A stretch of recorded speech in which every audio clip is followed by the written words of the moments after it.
Okay, so today I am behind the wheel of a Proton Gen.2. Now, the Gen.2 is Proton's first ever model that was developed not only ground up in terms of the platform, that was the Waja, but also using Proton's own homegrown engine, which is of course, the Campro engine.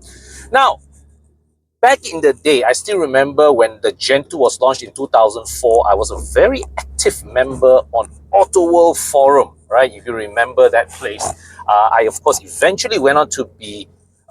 Auto World was also where I started my career in motoring journalism, and that's what led me here today. So the story of the Gen.2 at that time, the Gen.2 was a subject to a lot of fanfare, there was a lot of interest in this car, even though that was also the point in time where Proton's fortunes were starting to dwindle. And as I will explain to you later on, the Gen.2, in fact, was the car that accelerated the demise. You see, in the year 2000, when Proton launched the Waja, there was also a lot of promise, Asia's answer to BMW and all that.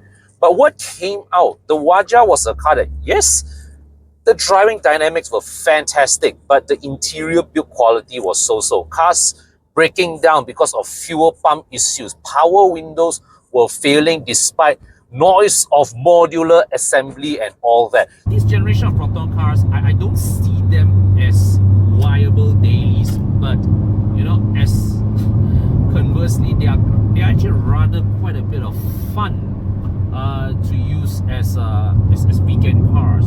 But also, they are also a lot more enjoyable when you have them with manual transmission. It's plain and simple. The Mitsubishi 4-speed auto, that's the alternative gearbox pairing for this engine, is decent, but the manual is really where all the fun is when it comes to this engine chassis and components. Now, there's also another question that I wish to address in this video, is the question of whether these cars are reliable or not. And I can tell you they are. Okay, just look at the sheer number of Campro engine cars that are still running around, all right, with serving their owners without any problems. Okay, I mean, all said and done, the Campro engine may not be very refined, but it is a durable engine. It is a durable engine, but the newer generation ones with the VVTs in the Persona and the Iris, I do observe that a lot of them develop overheating issues. They develop, but this one's the first gen Campros, the one with the Campro Kosong or the Campro CPS or the Campro IFM. Well, at least in my experience, they are pretty robust. The main challenge really in maintaining these cars, okay, the Gen.2, especially the likes of the Gen.2 and the Satria Neo, right, is that because the lifetime production volume of these cars, when you look at it from a global scale, very low, and a lot of new parts are no longer available from Proton. Suspension and engine mechanical parts, you don't have to worry about it. Things like your suspension arms, your absorbers, all your air filters, oil filters, gasket, all this, no problem one, because there's still a high usage rate for this. But when I'm talking about things like trim, interior trim pieces, anything in these cars break, good luck. Okay, good luck, because Proton don't sell them new, and you are not really spoiled for choices in the Proton Creta market. Let's put it this way, okay? If I want to look for used parts for my E39, let's say used trim parts, there are a ton of Japan half cuts sitting all around the country. But your Gen.2, your Waja, your Neo, there's no such thing as Japan half cut. Okay, your half cut is sourced from used taxis somewhere in Kampong and all that, where the condition of these cars are questionable at best. Right? So for cars of this generation of Proton cars, slow moving parts, if any of them break, you really quite a headache to source. And as I will show you later on, this example, this Gen 2 MME example, any of the R3 specific parts break, they are gone, cannot be replaced. Okay, so this is also a reality, the maintenance, the reality of upkeep for these cars. Are they reliable? Yes. These cars are not likely to get you in a flatbed. Okay, they are not expensive to maintain, but some of the slow-moving stuff, slow-moving parts, sourcing can be a challenge. Okay, so here, this is the Gen 2 MME. From the outside, for a car that is supposed to be a special commemorative edition to celebrate a motorsports win, it is a remarkably understated car. Okay, so just a reminder, this car is based on the very first batch of the Gen 2. So it's the pre-facelift specification. Okay, and what you have here is that these are the standard Gen 2 headlights. Okay, halogen reflector types. I think this might have been the very first Proton with plastic lenses, because right up to the Wira, the Waja, the headlight lenses were still glass. This might have been the first time that they went plastic. Okay, so the front bumper, yes, this honey grill mesh. It's a mesh, it's a wire mesh, so you see soft one. It's soft. Okay, the fog lights are deleted, but I think this bumper, right, got a bit of a misfit, see, because it's a bit too wide at the side. But hey, what you can see here, right, as you look closely at the car, right, all the stone chips, you know, and the slight fading on the paint, the watermarks. This car has been used. This car has that feeling. As I drove it just now, it has the feeling that this car has been used as a daily driver, but it still fit as a horse. This is, as far as based on what I can see from pictures, this is how the Gen 2 MME really does look like. Okay, these are the unique 16-inch wheels that were used in both the Gen 2 as well as the Waja MME.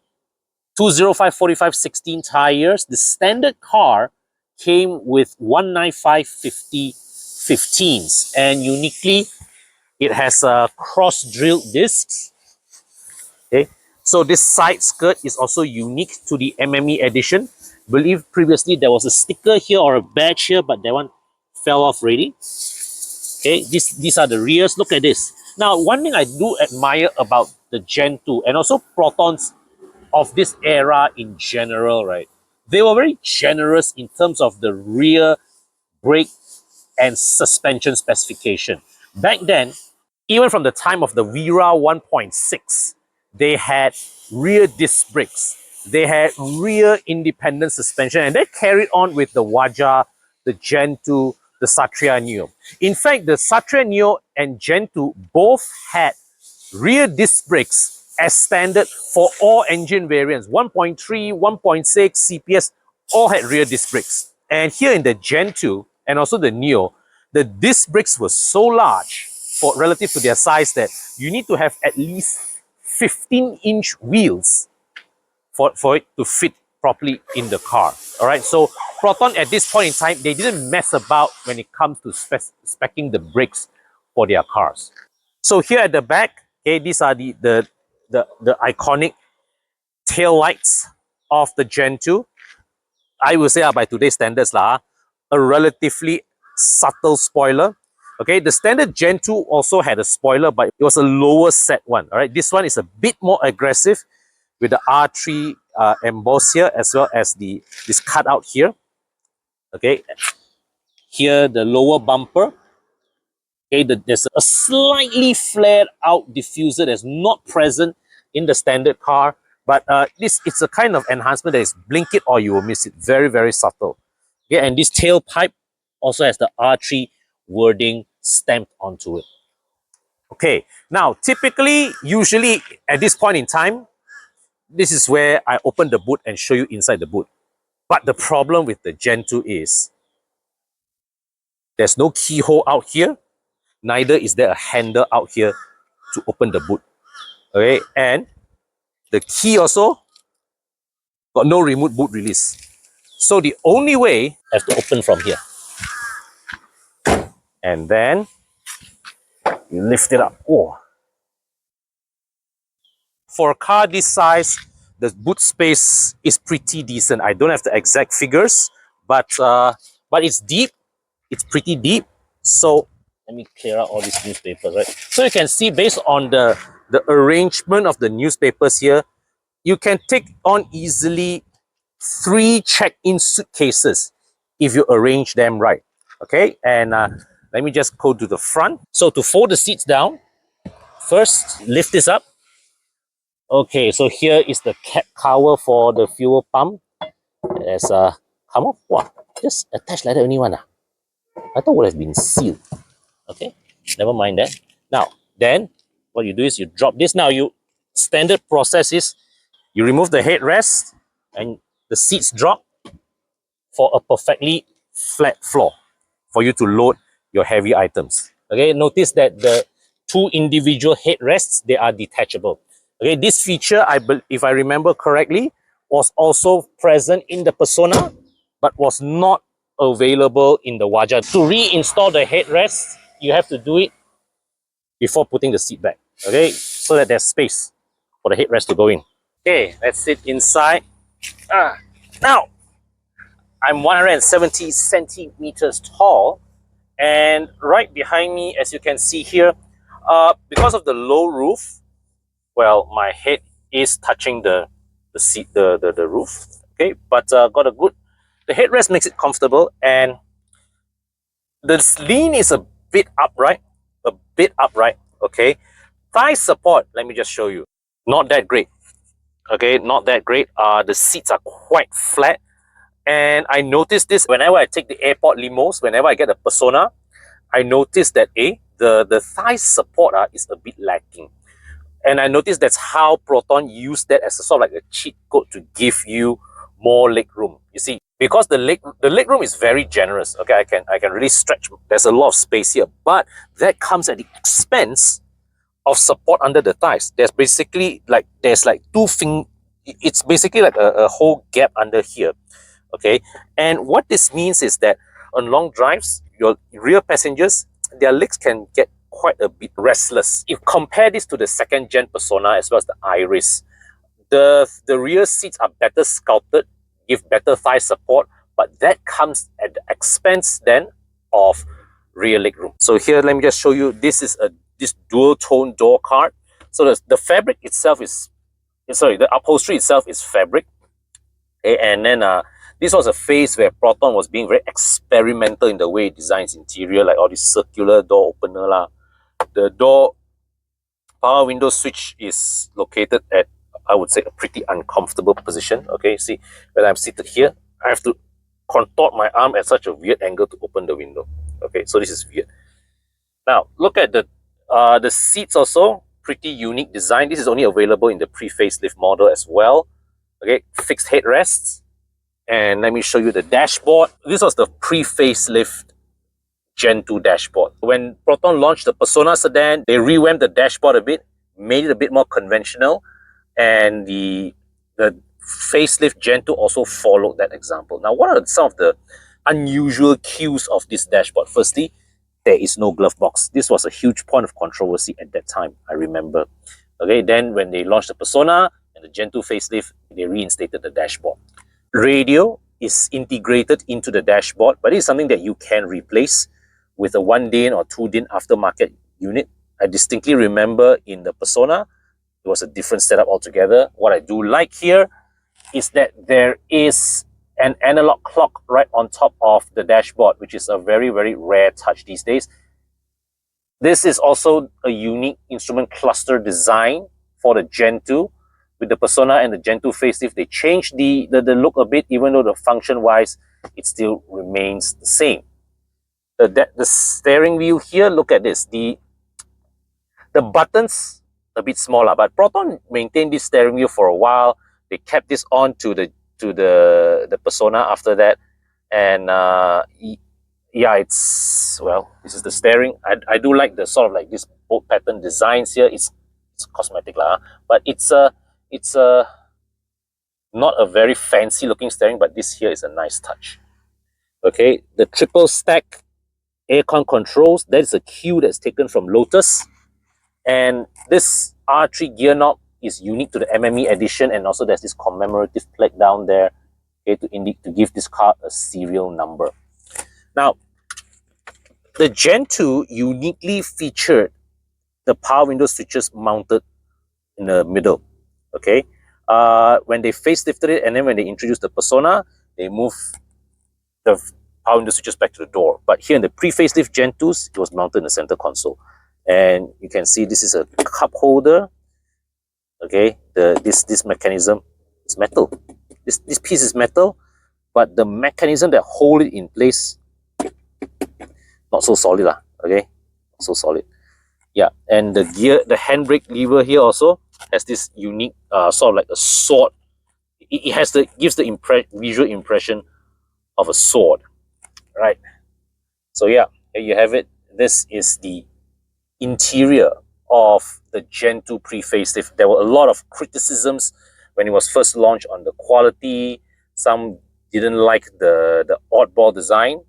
I would say that it has not aged that well at all. But actually, I would say that in terms of quality, right, this dashboard has actually held together pretty well. You know, the condition of this dashboard, despite this car has obviously been used as a daily car, right? Besides some chips here and all that, right? Everything in this dashboard works. Okay, there are some scuff marks here and there. Everything works. There's no rattling, no shaking, no broken pieces, no melted plastics. So yeah, maybe we have been a bit too harsh on Proton's quality back then. Now here's a quick look in the engine room. This is the base Campro, no CPS, no IAFM, what we like to always call the Campro Kosong. But of course, its appearance is a bit enhanced. Right? You've got the R3 cover here, valve cover here. Okay, this is the air intake. This part here is the air intake. And you can see below the valve, so this is the exhaust, right? 421 exhaust setup. Now, the Waja Gen 2 platform, okay, has one thing that differs significantly from older generation Protons. You see, like the likes of the Vira, the Iswara, the Pradana, right? Their gearboxes are mounted on the right side of the car. But with the Waja onwards and onto the Gen 2, the gearbox is mounted on the left. Gearbox mounted on the left. And here you can see this is the brake servo. It's the brake servo. That's the brake master pump right there. And that's it. So there's no ABS in this version. Okay, you can see this is the power steering reservoir, power steering fluid reservoir. The fuse box and battery are placed here. So it's placed on the far side from the engine. Okay, and there's a lot of empty space here as well. You can see down there, right? That right there, that's the steering rack. Okay, here is this part here. This is the transmission. You can see all the gear linkages right there. Okay, down there, there is the aircon water outlet. That's the horn. All right.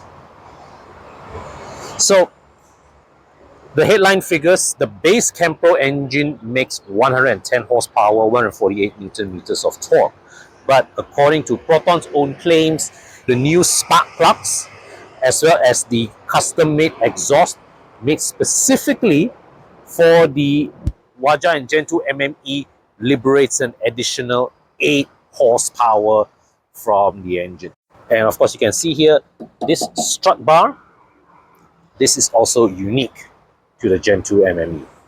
Okay, so here you have it. This is a unique 1 out of 200 Proton Gen 2 MME based on the very first batch of the Proton Gen 2. Now, I know the Gen 2 has had its critics.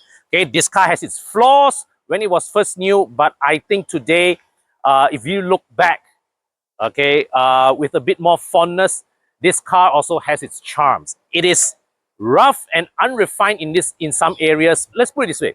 For somebody back in the day who bought this car as maybe his only car, as that person's only car, the person saved up the money all right, squeezed the budget to get the loan and buy this car and face it all the whatever flaws and all that, would have been a bit annoyed. But today, now that I look into this as a piece of history, automotive history, as a piece of Proton's past, okay, and something with a touch of sportiness from Lotus, this car now becomes a fun little plaything that I look to it with fondness. Would I buy this car to use on a day-to-day basis? No.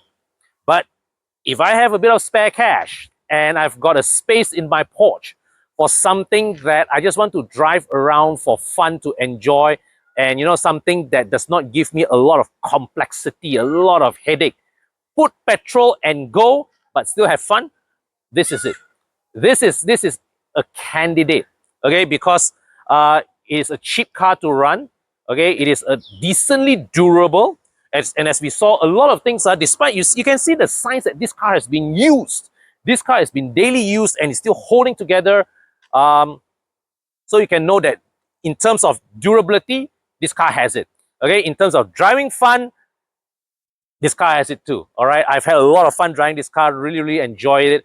And yeah, when I return this car to the owner, it will be with a heavy heart. Okay, so but what the owner did tell me is that this car is looking for a new home. So if you're interested to give this unique piece of history, a Proton Gen 2 MME, a new home in your place, hit me up, join my Telegram group and get in touch with me, and I'll link you with the owner. And of course, on the topic of buying and selling of used cars, if you've got a used car to sell and you want more, to get a bit more money back from what the used car dealer has to offer, fill up the form in the description section below that says looking for more money to sell your car, and our team will be in touch. Okay, so until my next video, take care, stay safe, and I'll see you soon.